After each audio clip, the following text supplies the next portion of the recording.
하나님 말씀은 고린도전서 15장 20절에서 41절입니다. 고린도전서 15장 20절부터 제가 봉독하겠습니다. 그러나 이제 그리스도께서 죽은 자들 가운데서 살리심을 받아 잠자는 자들의 첫 열매가 되셨다. 사망이 한 사람으로 말미암았으니 죽은 자들의 부활도 한 사람으로 말미암는다. 아담 안에서 모든 이가 죽은 것 같이 그리스도 안에서 모든 이가 살게 될 것이다. 그러나 각각 자기의 차례대로 될 것이니 먼저는 첫 열매인 그리스도이시고 그 다음은 그리스도께서 재림하실 때에 그분께 속한 자들이다. 그 다음은 마지막인데 그때는 그분께서 모든 권력과 모든 권세와 권능을 없애버리시고 그 나라를 하나님 아버지께 바치실 때이다. 그분께서 모든 원수들을 그 발 아래 두실 때까지 다스리실 것이니 마지막으로 멸망받을 원수는 사망이다. 성경에 말하기를 그분께서 만물을 자신의 발 아래 복종하게 하셨다 하였으니 모든 것을 발 아래 복종하게 하신다고 말씀하실 때에 모든 것을 그분께 복종하게 하신 분은 그 가운데 들지 않은 것이 분명하다. 모든 것을 그분께 복종하게 하실 때에는 아들 자신도 모든 것을 자신에게 복종하게 하신 분께 복종하게 될 것이다. 이는 하나님께서 만유 안에서 만유의 주님이 되시려는 것이다. 그렇지 않으면 죽은 자들을 위하여 세례를 받는 자들은 왜 그렇게 하는 것이냐? 죽은 자들이 도무지 다시 살아나지 못한다면 왜 그들을 위하여 세례를 받느냐? 또 우리가 왜 시간마다 위험을 무릅쓰고 있느냐? 형제들아, 내가 그리스도 예수 우리 주님 안에서 너희를 자랑하는 나의 자랑으로 단언하는데 나는 날마다 죽는다. 만일 내가 인간적인 생각을 가지고 에베소에서 사나운 짐승들과 싸웠으면 내게 무슨 유익이 있겠느냐? 만일 죽은 자들이 다시 살아나지 못하면 내일이면 죽을 테니 먹고 마시자 할 것이다. 속지 마라. 나쁜 친구들이 좋은 습관을 망친다. 똑바로 정신을 차리고 죄를 짓지 마라. 하나님을 알지 못하는 자들이 더러 있기에 내가 너희를 부끄럽게 하기 위하여 이 말을 한다. 그러나 어떤 이는 죽은 자들이 어떻게 살아나게 되며 어떠한 몸으로 옵니까? 라고 물을 것이다. 어리석은 자여, 내가 뿌리는 씨가 죽지 않으면 살아나지 못한다. 내가 뿌리는 것은 장차 생겨날 몸이 아니라 다만 밀이나 다른 것의 알갱이뿐이나 하나님께서 자신이 원하시는 대로 그것에게 몸을 주시되 씨앗에게 각각 그 자체의 몸을 주신다. 육체라고 해서 다 같은 육체가 아니다. 사람의 육체가 다르고 짐승의 육체가 다르며 새의 육체가 다르고 물고기의 육체가 다르다. 하늘에 속한 몸들이 있고 땅에 속한 몸들이 있으나 하늘에 속한 것들의 영광이 다르고 땅에 속한 것들의 영광이 다르다. 해의 영광이 다르고 달의 영광이 다르며 별들의 영광도 다르고 별과 별의 영광이 서로 다르다. 41절까지 봉독했습니다. 오늘 그 20절에 이제 그리스도께서 죽은 자들 가운데서 살리심을 받아 잠자는 자들의 첫 열매가 되셨다라고 했습니다. 이 말씀을 근거로 해서 이 시간 증거의 말씀의 제목은 부활의 소망, 부활의 소망이라는 제목으로 말씀을 증거하겠습니다. 20절 읽어보십시오. 20절 이제 그리스도께서 죽은 자들 가운데서 살리심을 받아 잠자는 자들의 첫 열매가 되셨다. 첫 열매가 그리스도라고 했습니다. 그리스도가 첫 열매고 그 다음에 그리스도의 부활로 인해서 이제 우리 성도들도 장차 부활하게 됩니다. 이 한 절로 인해서 우리에게는 부활의 소망이 있습니다. 그리스도가 부활하셨기 때문에 우리가 왜 부활을 하는가? 그건 그리스도와 연합됐기 때문입니다. 예수를 믿는 자들은 다 그리스도와 연합이 됐어요. 그래서 예수님이 부활하면 우리도 부활합니다. 21절에서 22절. 21절 사망이 한 사람으로 말미암았으니 죽은 자들의 부활도 한 사람으로 말미암는다. 아담 안에서 모든 이가 죽은 것 같이 그리스도 안에서 모든 이가 살게 될 것이다. 사망이 한 사람으로 이 세상에 왔습니다. 아담이 선악과를 먹는 이유로 그게 원인이에요. 그래서 죄가 세상에 들어오고 그 다음에 사망이 들어왔습니다. 마찬가지로 한 사람으로 말미암아 사망이 온 것처럼 그 다음에 한 사람으로 말미암아 죽은 자들도 부활하게 됩니다. 아담은 법적으로 인류의 대표입니다. 예수님은 모든 택한 백성의 대표입니다. 그래서 이 아담이 범죄함으로 영과 육이 다 죽게 되었어요. 영도 죽게 되었고 육도 죽게 되었습니다.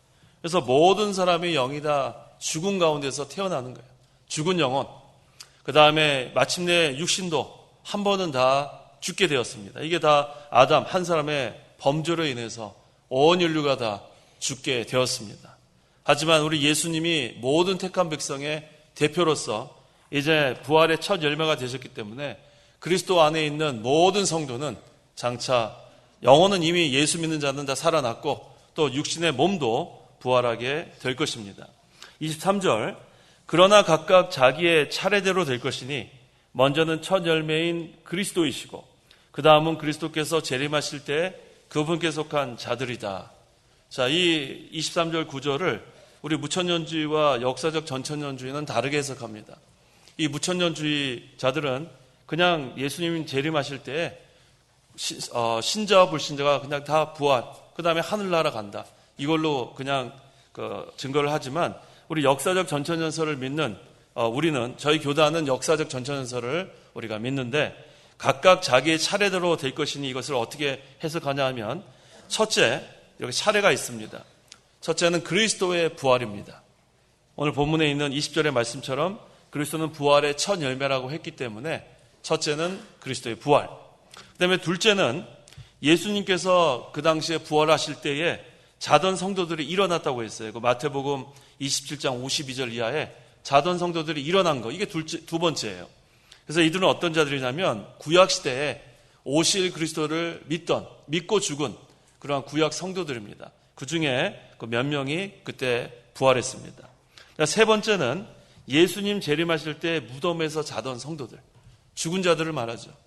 죽은 자들, 세 번째. 그 다음 네 번째, 이 순서대로 이렇게 우리는 믿습니다. 네 번째는 예수님 재림하실 때 우리가 살아있다면 살아있던 성도들이 홀연히 부활의 몸으로 변화하는 것, 이게 네 번째. 다섯 번째는 그리스도 재림 후에 죽은 성도들이 부활합니다. 그 다음에 여섯 번째는 천연왕국 끝에 모든 성도가 부활의 몸으로 변화합니다.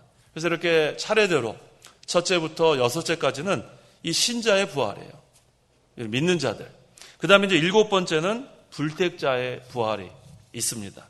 그래서 이와 같이 여기 있는 차례대로 부활한다는 그 해석이 이처럼 무천년주의와 우리 역사적 전천설을 믿는 그러한 성도들이 다르게 해석을 합니다. 그래서 우리는 간단하게 하면 첫 번째에서 여섯 번째까지는 첫째 부활이라고 합니다. 그 다음에 마지막 그 불택자, 불신자의 부활을 둘째 부활이라고 합니다. 그래서 우리 요한계시록에 둘째 부활이라고 나와 있어요. 그래서 그 자들이 주장하는 그냥 한 번에 신자, 불신자 다 부활하는 것, 그건 성경에 맞지 않습니다. 그래서 이렇게 7차례에 걸쳐서 이렇게 우리가 차례대로 부활한다는 것을 성경을 통해서 우리가 알 수 있습니다. 24절 읽어보십시오. 24절. 그 다음은 마지막인데 그때는 그분께서 모든 권력과 모든 권세와 권능을 없애버리시고 그 나라를 하나님 아버지께 바치실 때이다. 예, 이제 하나님의 뜻에 어긋나는 권세, 또 권력, 그 다음에 권능, 이것은 마침내 다 멸망당합니다. 그리스도께서 이 재림하실 때 이 마지막 때 이 세상, 지금 권력 가진 자들이 얼마나 많습니까? 또 권세, 권능. 그런데 이제 예수님 재림하시면 그것들이 다 성경에 어긋나는, 그런 말씀에 어긋나는 그러한 세력들일 때 예수님께서 다 정복하시는 거예요. 그래서 지금 이 마귀는 자기의 때가 얼마 남지 않았기 때문에 그 세상 권세, 권력, 권능 가진 자들을 배후에서 조정합니다.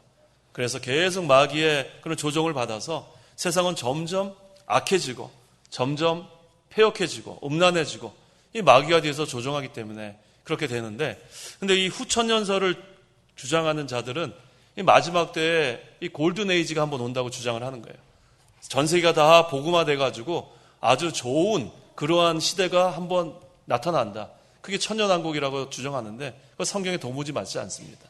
그래서 우리가 믿는 역사적 전천년주의, 이것이 성경적이에요.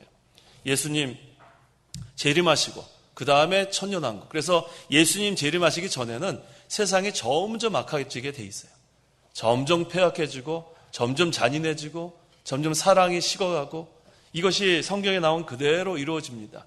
그래서 그 하나님의 뜻에 어긋나는 모든 권력, 그 다음에 권세, 권능은 하나님께서 다 멸망시킨다고 했습니다. 25절, 그분께서 모든 원수들을 그 발 아래에 두실 때까지 다스리실 것이니. 자, 원수들을 그 발 아래에 두신다는 뜻은 완전히 정복한다는 뜻입니다. 부활하신 그리스도께서 하늘과 땅과 그 가운데 있는 모든 권세를 가지고 이제는 원수들을 정복하는데 발 아래 둔다. 완전히 정복한다. 그런 뜻입니다. 그런데 그 마지막에 멸망받을 원수는 26절, 마지막으로 멸망받을 원수는 사망이다. 사망도 마지막에는 멸망하게 되어 죽음이 없어지는 거예요. 이 아담으로 인해서 세상에 죽음이 들어왔는데 부활하신 예수님께서 사망 권세도 다 이기시는 거예요. 예수님께서 부활하셨기 때문에 마지막 멸망받을 원수는 사망입니다. 27절 읽어보십시오. 27절 성경에 말하기를 그분께서 만물을 자신의 발 아래 복종하게 하셨다 하였으니 모든 것을 발 아래 복종하게 하신다고 말씀하실 때에 모든 것을 그분께 복종하게 하신 분은 그 가운데 들지 않은 것이 분명하다. 예수님은 하나님이세요. 예수님은 만물을 창조하신 하나님. 그래서 태초에 말씀이 있다 하고 그 말씀이 하나님이라고 그랬고 또 예수님을 통해서 만물이 다 창조되었다고 했기 때문에 예수님은 만물을 창조하신 하나님이시고 또 하나님의 아들이시고 그래서 이 만물을 완전히 정복하실 것이 분명합니다. 그래서 28절 모든 것을 그분께 복종하게 하실 때에는 아들 자신도 모든 것을 자신에게 복종하게 하신 분께 복종하게 될 것이다. 자, 지금은 이 마귀가 마음대로 역사합니다. 하나님이 허락한 한도 내에서 마음대로 역사해요. 그래서 지금은 이 마귀가 역사하니까 우리가 참 괴로울 때가 많죠. 어떻게 하는지 하나님의 말씀대로 좀 잘 순종하려고 하는 그런 마음으로 우리가 늘 살고 있는데 살다 보면 마귀의 미혹에 자꾸 넘어가요. 좀 이렇게 믿음 생활이 좀 잘 된다고 하면 또 넘어가고 또 잘 안 될 때는 더 넘어가고 그래서 이 마귀가 지금은 역사합니다. 우리 마음속에 계속 역사합니다. 계속 공격하죠. 왜? 우리에게는 아직도 육신의 부패성이 있기 때문에 그래요. 우리의 이 안목의 정욕, 이생의 자랑, 이 육신의 정욕 이것을 자꾸만 마귀가 계속해서 미혹하고 그래서 우리가 이 육체를 갖고 있는 동안에는 이 사도 바울이 오라 나는 곤고한 자라 했어요. 오라 나는 곤고한 자라. 우리의 그 깨끗한 범죄하지 않는 그 중생한 영이 늘 하나님의 말씀대로 살고자 하고 성령의 인도를 받고자 하는데 이 지체 안에 또 하나의 법이 있는데 이게 바로 육신의 부패성이에요. 이 영혼은 완전합니다. 이 영혼은 인격이에요. 완전히 하나님을 섬기고 하나님과 교제하고 하나님만 의지하고 나오고 싶어 하는데 이 내 육체, member of body라고 그랬어요. 영어로는. 지체 안에 또 다른 그 법, 이 육신의 정욕이 자꾸 우리를 마귀한테 넘어가게 하는. 그래서 사도 바울은 나는 참으로 비참한 자라 그랬습니다. 그래서 우리가 항상 그것을 알고 정신을 바짝 차려야 돼요. 우리가 잠깐 이렇게 졸고 있으면은 마귀는 금방 우리를 넘어뜨리는 그러한 역사를 하고 맙니다. 그래서 항상 깨어 있으라. 성경에 계속 그러죠. 정신을 차리고 깨어 그렇게 신앙생활을 하라고 합니다. 그래서 지금은 그렇게 그 마귀 역사로 인해서 우리가 제대로 하나님 뜻대로 순종하지 못하지만 이제 모든 것이 그리스도께 완전히 복종하게 될 때가 옵니다. 그때는 마귀 꼼짝 못하죠. 하나님의 통치와 사랑이 충만한 그 마귀 잡아 넣는 그러한 때에는 그렇게 되는 겁니다. 그래서 모든 것이 그리스도를 통해서 하나님께 복종할 때는 모든 것을 복종시키는 그 그리스도의 임무가 끝나는 거예요. 모든 것을 다 완전 정복시키라는 그런 하나님의 그런 명령대로 그러한 작정대로 그리스도께서 다 완전 정복하는 때가 옵니다. 그 다음에 29절 읽어보십시오. 29절 그렇지 않으면 죽은 자들을 위하여 세례를 받는 자들은 왜 그렇게 하는 것이냐?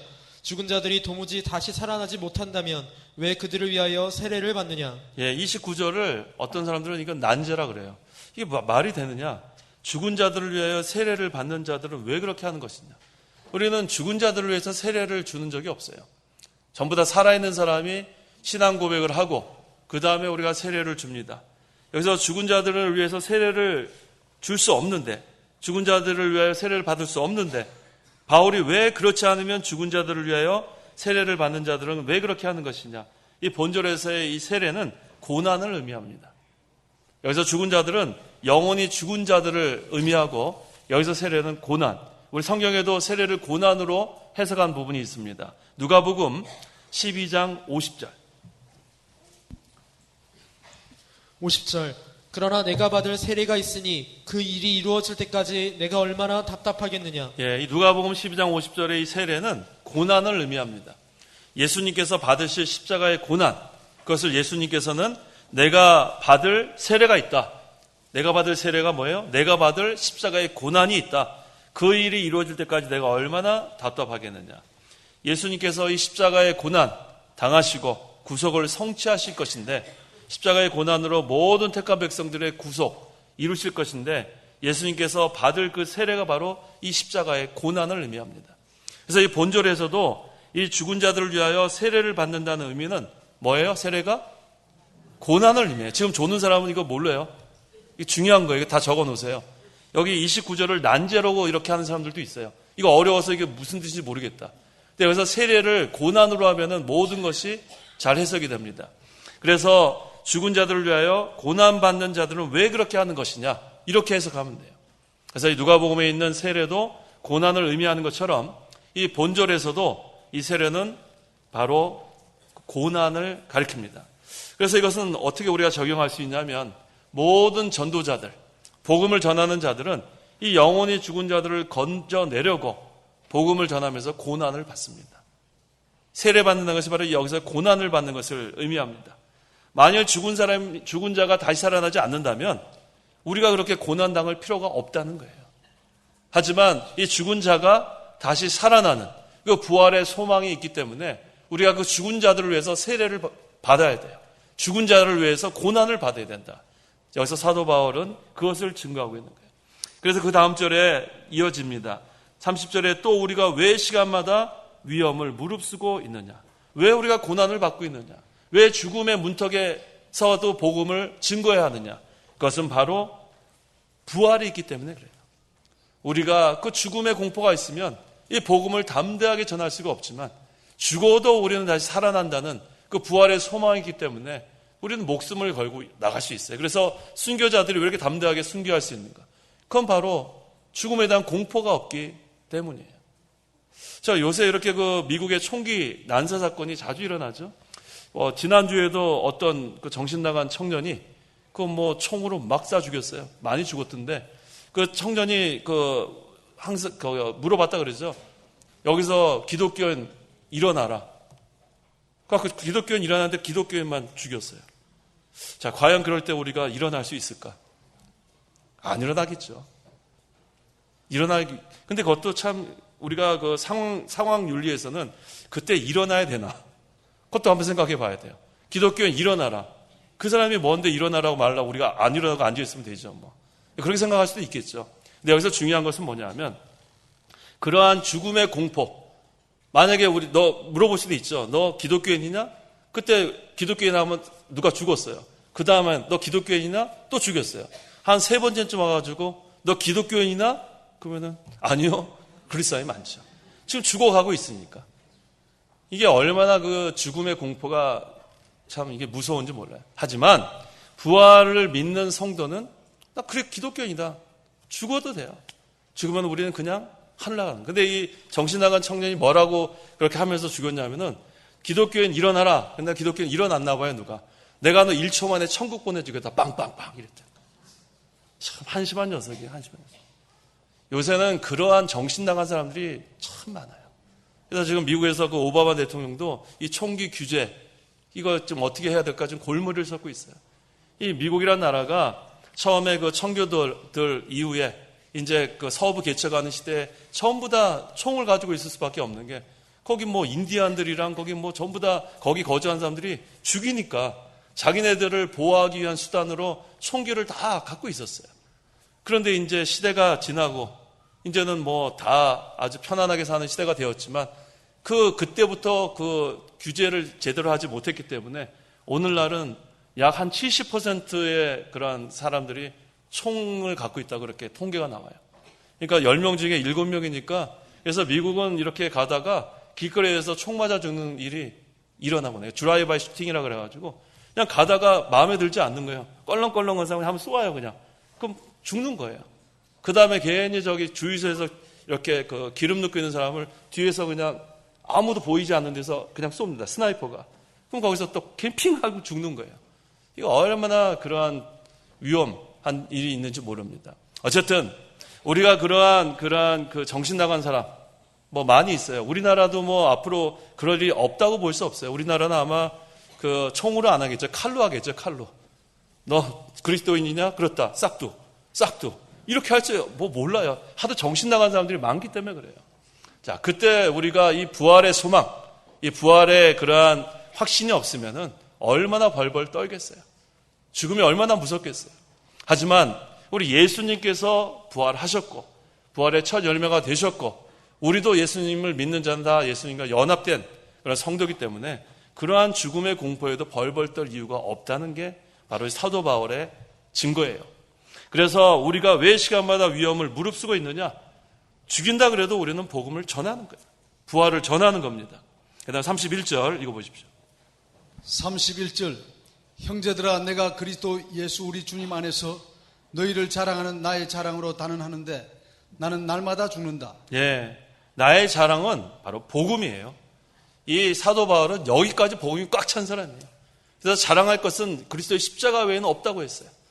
어떻게 하든지 여기 찔러도 십자가만 자랑하는 나의 자랑은 십자가뿐이다. 나의 자랑은 복음뿐이다. 그래서 이것은 이 사도 바울이 날마다 죽는 생활을 했기 때문에 이렇게 되는 거예요. 자기를 날마다 쳐서 복종시키지 않는 성도는 자기 자랑이 나올 수밖에 없어요. 자기 자랑. 기회가 없어서 자랑을 못하지 기회만 되면 자기 자랑, 자기 자식 자랑, 자기 재물 자랑, 자기 학식 자랑. 우리는 날마다 자기를 쳐서 복종시키지 않으면 그것이 드러날 수밖에 없어요. 하지만 사도 바울은 자랑할 것이 없어서 자랑한 것이 안 한 것이 아니라 그런 것들을 다 가지고 있는 사도 바울이라 할지라도 날마다 자신을 쳐서 복종시키니까 그리스도만 자랑할 수밖에 없어요. 사도 바울에게 남은 것은 그리스도의 십자가밖에 없어요. 그래서 갈라디아서 6장에 그랬죠. 십자가 외에는 자랑할 것이 없다고 했습니다. 날마다 죽는 것은 사도 바울이 실제로 죽음을 무릅썼어요. 사도 바울이 죽을 고비를 여러 번 당했습니다. 하지만 생명을 내어놓고 나가는 사도 바울을 당할 자가 없어요. 죽음의 공포 없는 사람 어떻게 위협을 합니까? 죽여도 좋다.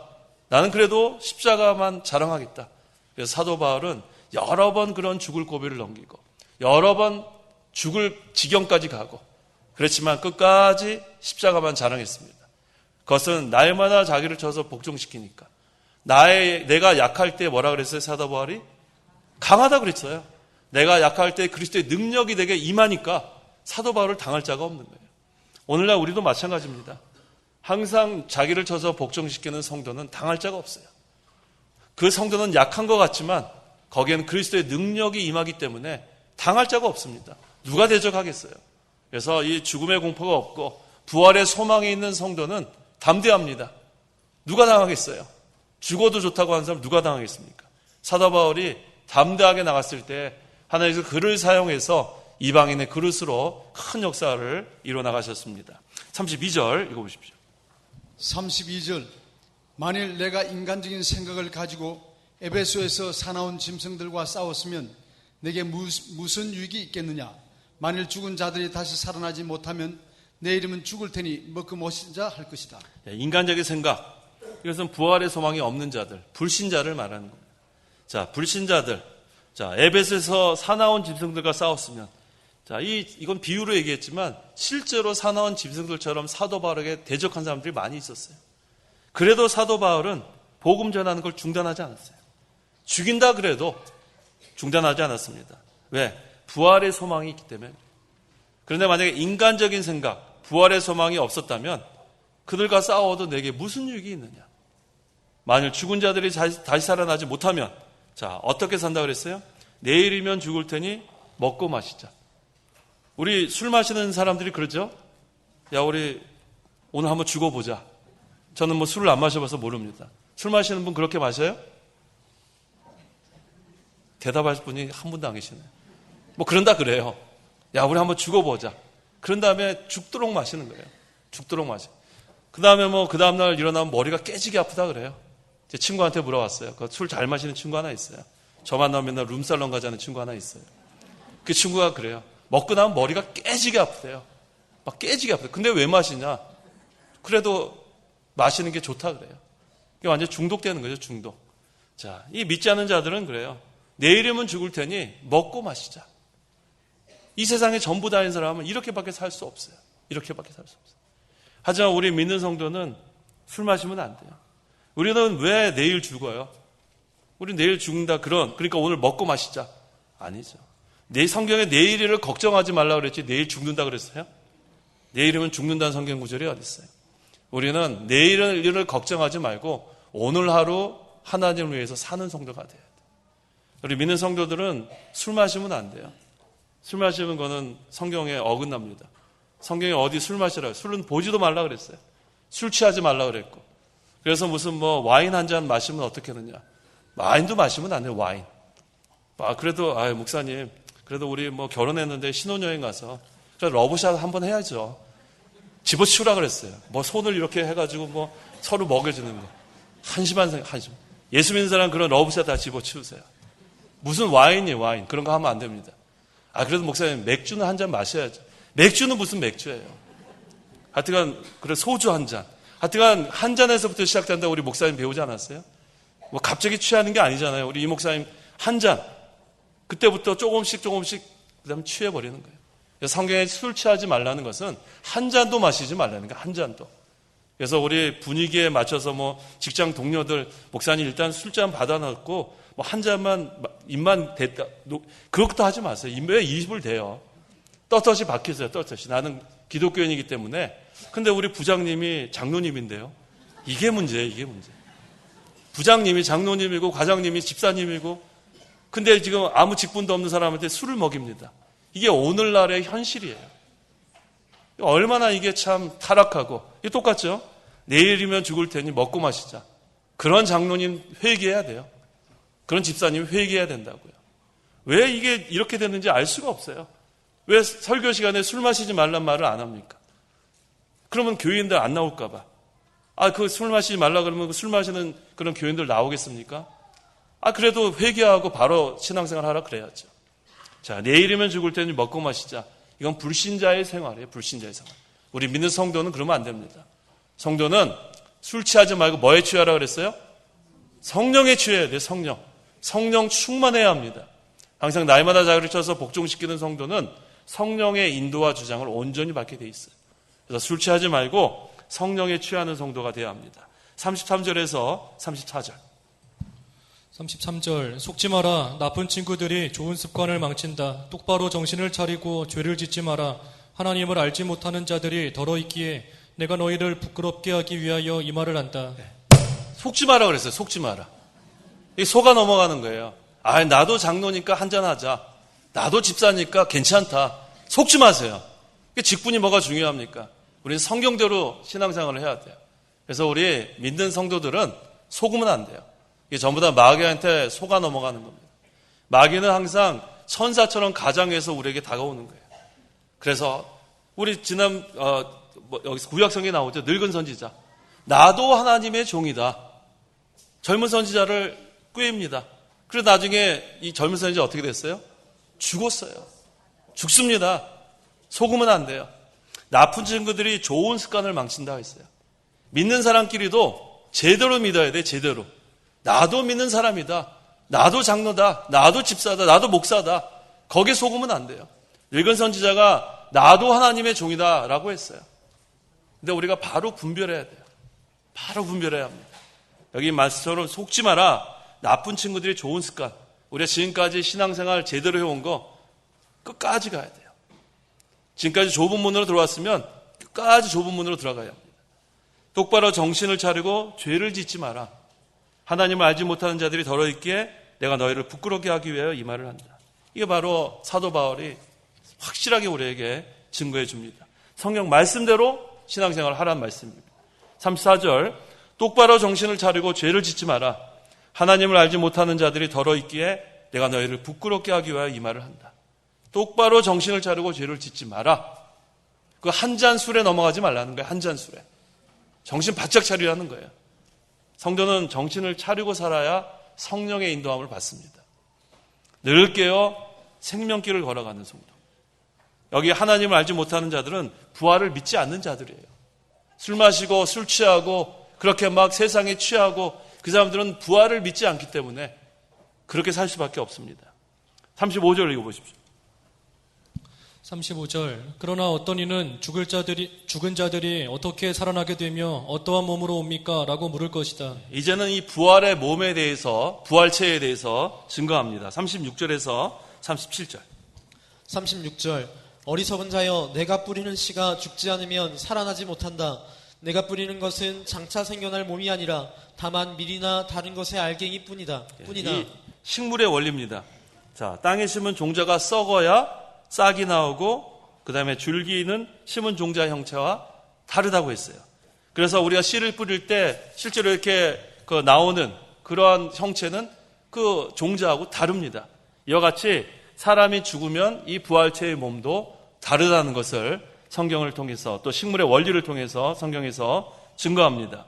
그래서 38절에 하나님께서 자신이 원하시는 대로 그것에게 몸을 주시되 씨앗에게 각각 그 자체의 몸을 주신다라고 했어요.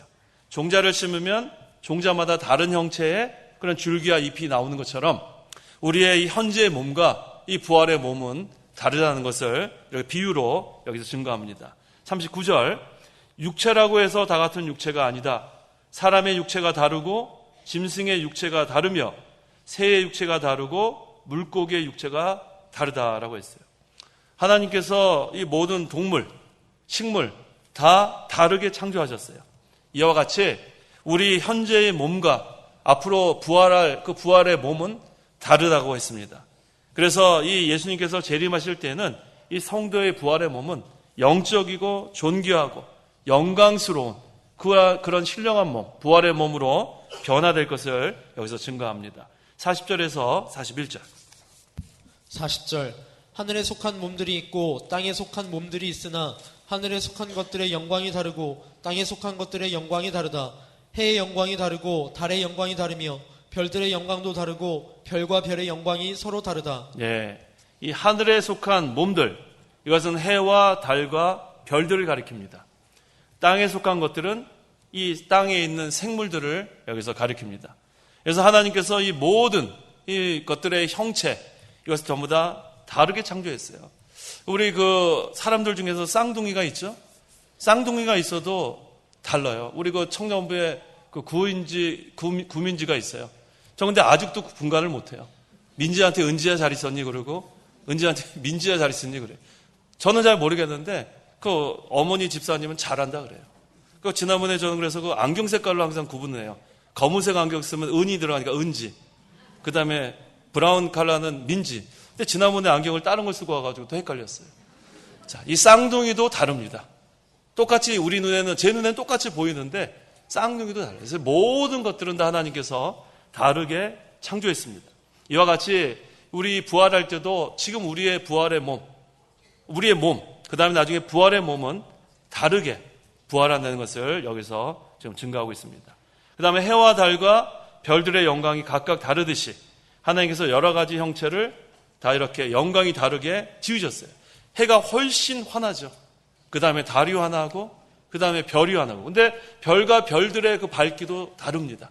이와 같이 우리가 앞으로 이제 예수님 재림하실 때 그 부활체도 영광이 다르다고 했어요. 그래서 우리가 지금 이 세상 사는 동안에 얼마만큼 그리스도의 형상을 잘 이루어 갔는가. 이거 가지고 나중에 영광이 다 달라지는 거예요. 하늘나라 가서 상급도 달라지지만 예수님 재림하실 때 그 부활의 영광도 다르다고 했습니다. 그래서 우리 그 사도 바울은 갈라디아서 4장 19절에 그래서 해산하는 고통, 해산하는 수고를 하라고 했죠. 갈라디아서 4장 19절.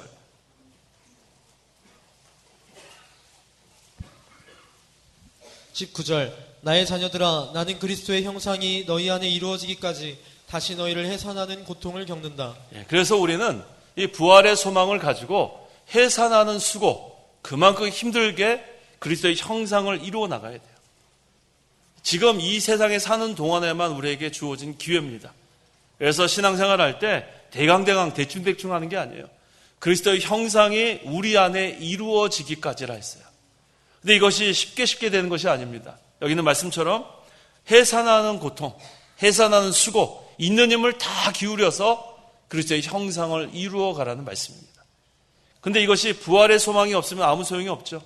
하지만 우리에겐 부활하는 소망, 또 예수님 재림하실 때 그 부활체의 영광이 다르다고 했어요. 해와 달과 별과 별들의 영광이 다른 것처럼 그 영광이 다르기 때문에 우리가 예수님 재림하실 때까지 그리스도의 형상을 이루는 그 수고, 힘써서 하면 장차 우리 예수님 재림하실 때 영광과 존귀와 기쁨의 칭찬, 그 얼마나 그 영광스러운 그런 부활의 몸으로 변화될 것입니다. 그래서 이 시간 부활의 소망이라는 제목으로 말씀을 증거했습니다. 예수님이 부활의 첫 열매예요. 예수님이 부활의 첫 열매고 예수님을 믿는 자들은 다 예수님과 연합이 됐습니다. 그래서 예수님이 부활하면 우리도 부활하는 거예요. 예수님의 부활은 우리 부활의 원동력이에요. 우리 부활의 미천입니다. 예수님이 부활했기 때문에 우리도 자연히 부활하게 돼 있어요. 아까 증거한 것처럼 차례대로 부활합니다. 그래서 우리 모두는 다 부활의 소망을 가지고 있는데 불쌍한 자들은 불신자예요.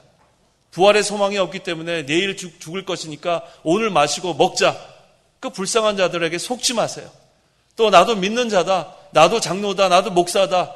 나도 하나님의 종이다. 그 잘못된 사람들에게 속으면 안 돼요. 항상 우리는 똑바로 정신을 차리고 이제는 부활의 소망을 가지고 그다음에 그 불신자들에게 복음을 전하고 그다음에 우리의 안에 그리스도의 형상이 이루어지기까지 우리가 힘써 우리가 해산하는 수고 구원을 이루어가는 저와 성도 여러분이 되어야겠습니다. 기도하십시오. 기도하겠습니다. 하나님의 은혜와 사랑을 참으로 감사합니다. 예수님께서 부활하셔서 부활의 첫 열매가 되셔서 우리 성도들의 부활의 원동력이 되시고 미천이 되시고 이제 우리가 예수를 믿을 때 그리스도와 연합되었기 때문에 우리도 장차 부활하게 하신 하나님 참으로 감사합니다. 이제 우리가 이 부활의 소망을 가지고 이제 우리 안에 그리스도의 형상이 이루기까지 우리가 힘써 구원을 이루어나가는 생활 잘하도록 도와주시옵소서. 장차 예수님 재림하실 때에 칭찬과 영광과 존귀 그런 것을 바라보면서 우리가 위험을 무릅쓰고 목숨을 내걸고 어찌하든지 복음을 증거하는 저희 모두가 되게 함께하여 주시옵소서. 예수님의 이름으로 기도하옵나이다. 아멘.